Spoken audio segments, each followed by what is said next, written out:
$1 at the box office. Extra looks back at 1994, the year we got gumped. Plus, Two Letters put two networks in critical condition. Why is ER TV's hottest show? We'll give you the prognosis. And the superstar who shattered our dreams. We take a look at how the networks battled over OJ. And bet you never thought you'd see this. This was the year Michael Jackson took a ride. Take a ride with us back to the year 1994. Plus, Claudia, Kurt, Kate, and Cleavage. It's all next on Extra for December 30th, 1994.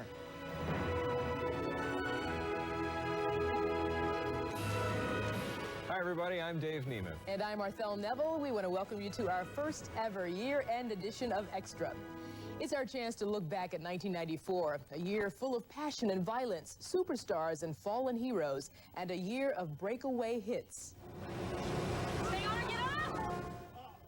No one could get off the ride called Speed. Sandra Bullock was at the wheel, and Keanu Reeves was in control of this runaway hit. What do you have to say to your fans? You ain't seen nothing yet. None of us had ever seen anything like Mickey and Mallory. They were natural-born killers, but in 1994, movie fans said violence wasn't the ticket. Hakuna Matata ain't no passing craze. It means no worries. Hakuna Matata and The Lion King stampeded onto the screens and into the record books, becoming one of the biggest hits in motion picture history. Simba was the king of the jungle. Gump was the king of the film universe. Do you know me? I like to run. I've been to China, to Nam. I've even been to the White House and used their bathroom. I gotta pee. Still don't know me? My name's Forrest Gump. People call me Forrest Gump.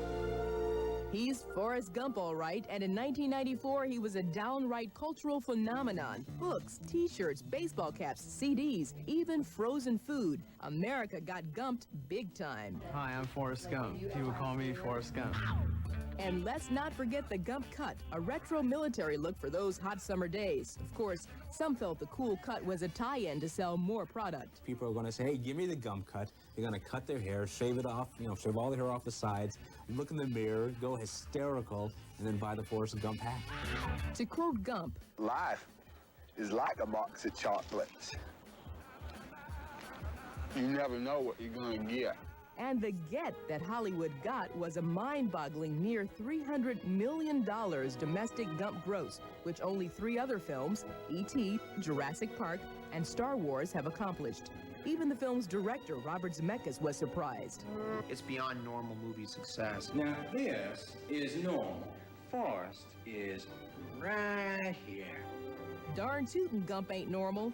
It succeeds without an overdose of bombs or bad guys. Star Tom Hanks at the recent Deauville Film Festival in France explains Gump's gonzo appeal. I think that they see what Forrest goes through, and they see elements of their own lives illuminated up on the screen.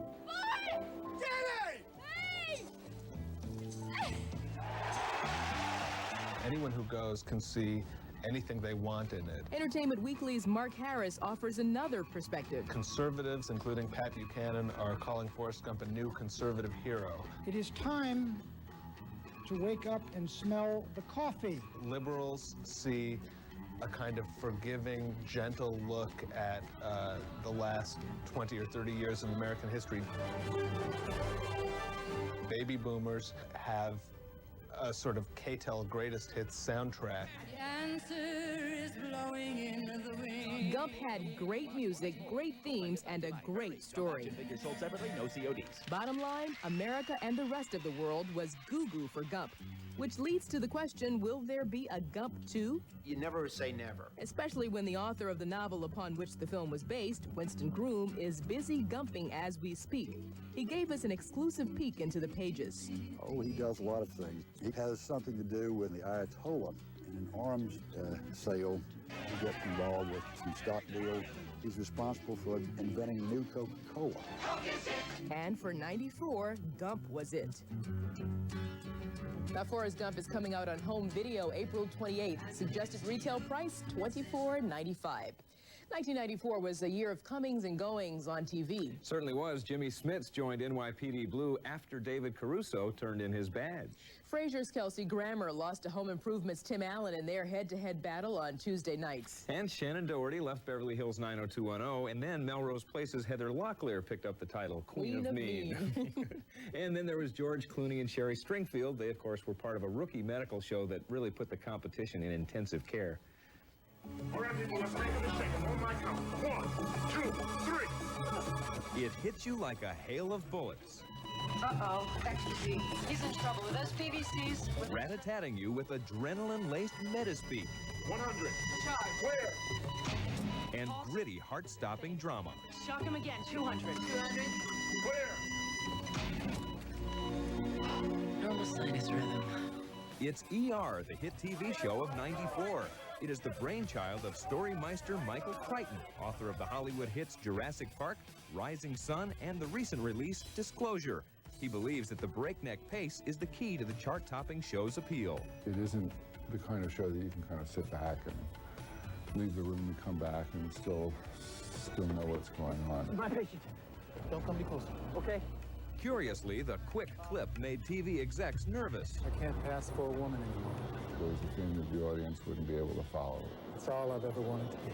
There's a doctor here who can help you. And it turns out, of course, the audience is delighted to follow it. Can you say understatement? 25 million viewers tune in each week to watch The Young Doctor's Doctor. Translation?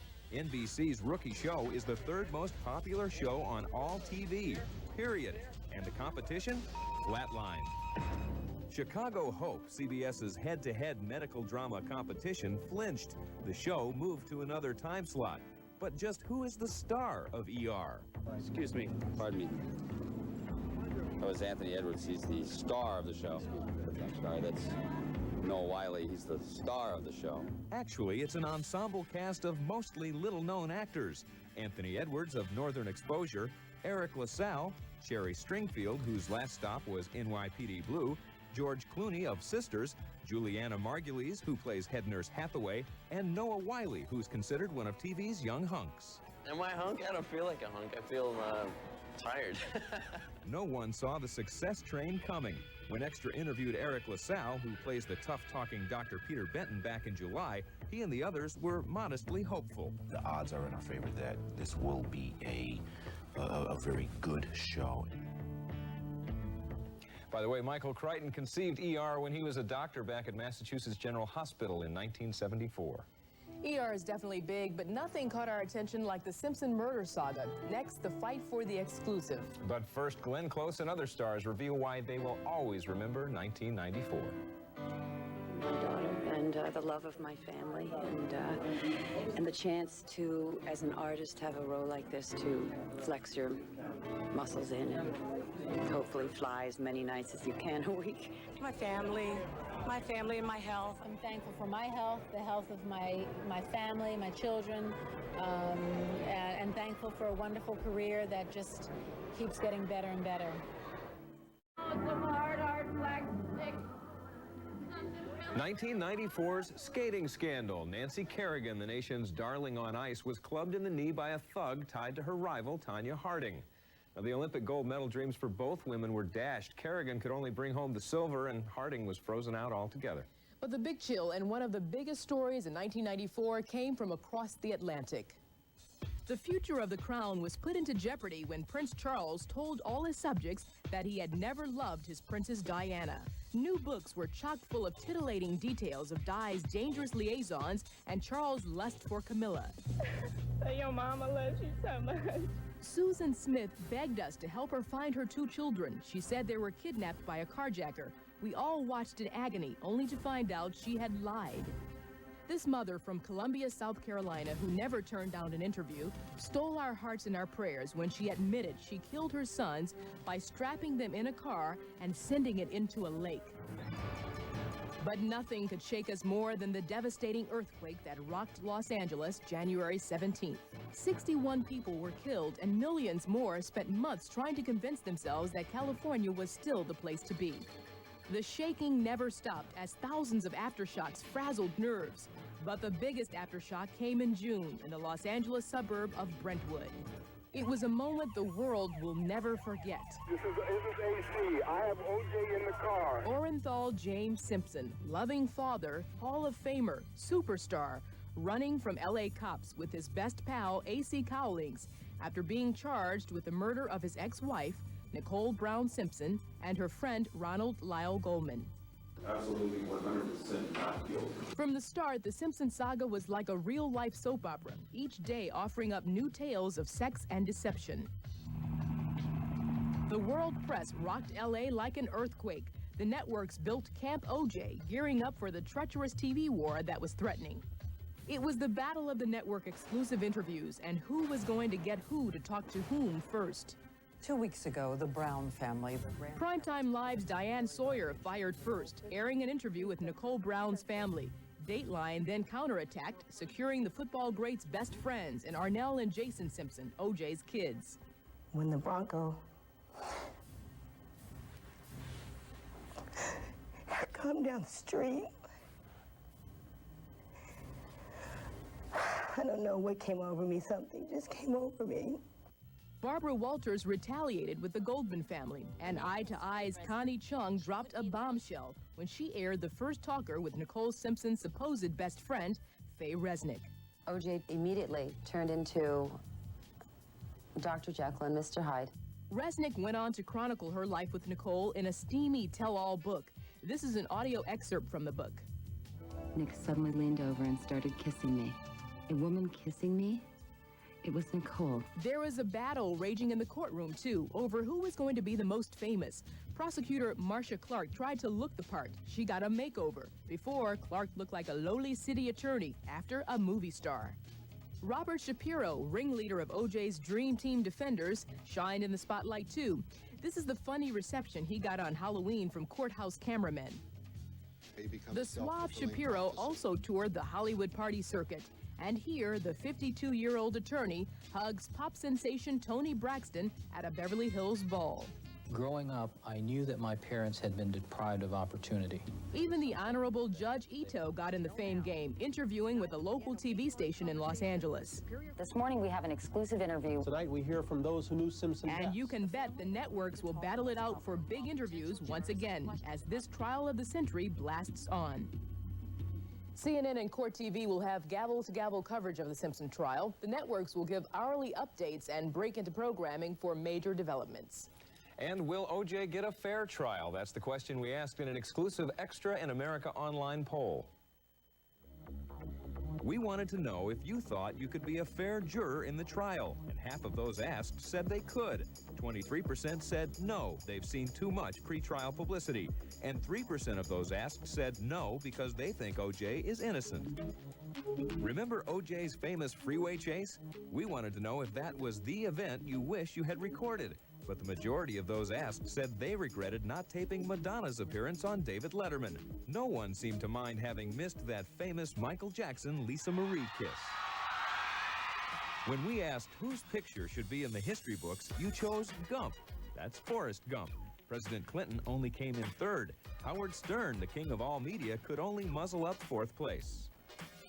But Hillary Clinton was the picture-perfect choice for the women's category. Princess Diana came in third, Barbra Streisand fifth. When we wanted to find out who you most wanted to spend an evening with, you picked the president. Speed's Keanu Reeves came in second, beating out a variety of potential guests, including Elvis Presley. When it came to achievement awards, our survey found a Nobel Prize is the award you would most like to win. Taking home an Academy Award came in second. And if you could have backstage passes to any 1994 concert, which one would it have been? Woodstock 94 was the #1 choice, followed by the Rolling Stones and Barbra Streisand. Our poll also asked how you like to spend your spare time. Well, the majority of folks said they'd rather pick up a book instead of watch TV or go to the movies. Well, you could write a book about the marriage of Michael and Lisa Marie. Up next, the shockers that rattled the music world. But first, more celebrity reflections on 1994. Oh, so many things. So many things. I guess good health and that my family is well and just everything. My life is very good now, and I'm very grateful. We give a special thanks to God for blessing us to be here and also to have the things that we have. I know this is going to sound corny, but I'm really thankful that I'm married to a wonderful husband. He's great. I have a wonderful marriage. Stones kicked off their Voodoo Lounge tour. They're the George Foremans of rock and roll. Their concerts were a knockout success in '94. And 30 years after they started, the Stones are still rolling. That's right, and so are other aging rockers who in 1994 got together for a jam session at Woodstock. 25 years after the first Woodstock, another generation heard the beat and spent a rainy weekend dirty dancing. 350,000 searched for their musical mecca in muck and mud. We also found ourselves humming to the heavenly sounds of the Benedictine monks. Chant mania spawned the spiritual spoofs. In 1994, music from the Dark Ages lit up our lives. Puer Jesus presentatur in templo. Even the Pope capped off a year of divine inspiration with his rosary recording, and the world gave its blessing to a marriage of music families. The most shocking moment of the year was provided by Mr. and Mrs. Jackson at the MTV Music Video Awards. The sometimes infamous King of Pop married the King of Rock's daughter on May 26th. Since then, the normally reclusive Jackson has gone public, showing off his bride in France at Euro Disney, at the Elvis tribute in Memphis, and planted the big one in front of millions of viewers. So watch me fly. Barbra Streisand swore she wouldn't do it, but there she was on a 7-city tour after 27 years of silence. There were reports of stage fright, laryngitis, and fatigue, but the tickets just kept on selling and selling and selling. There are counterfeit tickets on the street. These tickets will not gain you entry until Madison Square Garden. Somehow. The pressure was on, and Babs delivered.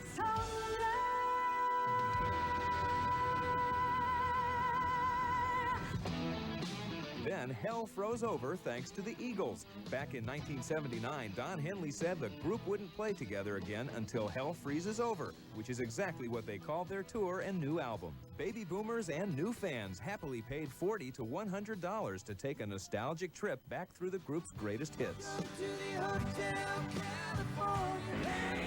The X generation, on the other hand, mourned the suicide of Nirvana lead singer Kurt Cobain. While those in their 20s saw him as an icon, others didn't understand what he represented. It's hard to be a young person nowadays. He helped open people's eyes to our struggles. Please, wipe the tears from your eyes, dear. You're breaking my heart.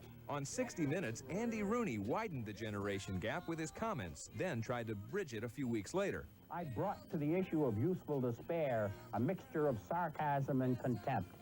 After all, she said, that has long been the attitude their elders have brought to the pain of those far younger than they. Maybe I have been unfair. No tears were shed over Madonna's shocker in 1994. Incidentally, you are a sick... Madonna swore on Dave Letterman's Late Show, but that's typical behavior. What was unusual was that 6 months later, she put her blonde ambition aside to kiss and make up on the MTV Music Video Awards. Watch your language. Is a kinder, gentler Madonna emerging for 95? If Michael Jackson can become a family man, anything is possible. And coming up next, the 94 look that ruled the runways and fascinated women all over the world.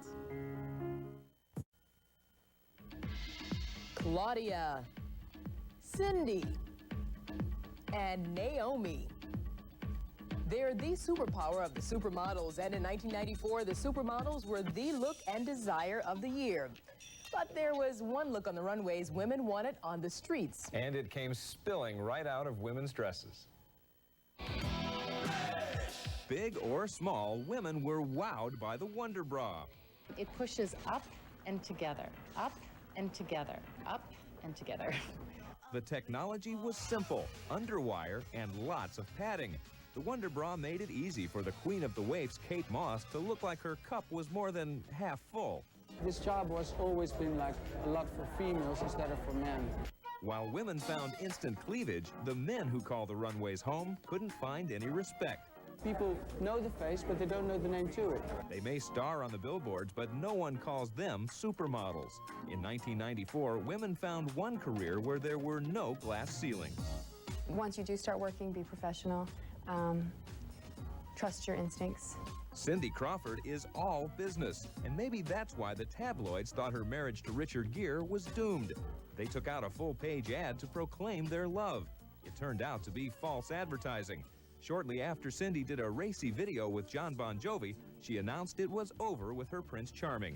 In 1994, Cindy and her supermodel girlfriends were finding life on and off the runway was anything but a catwalk.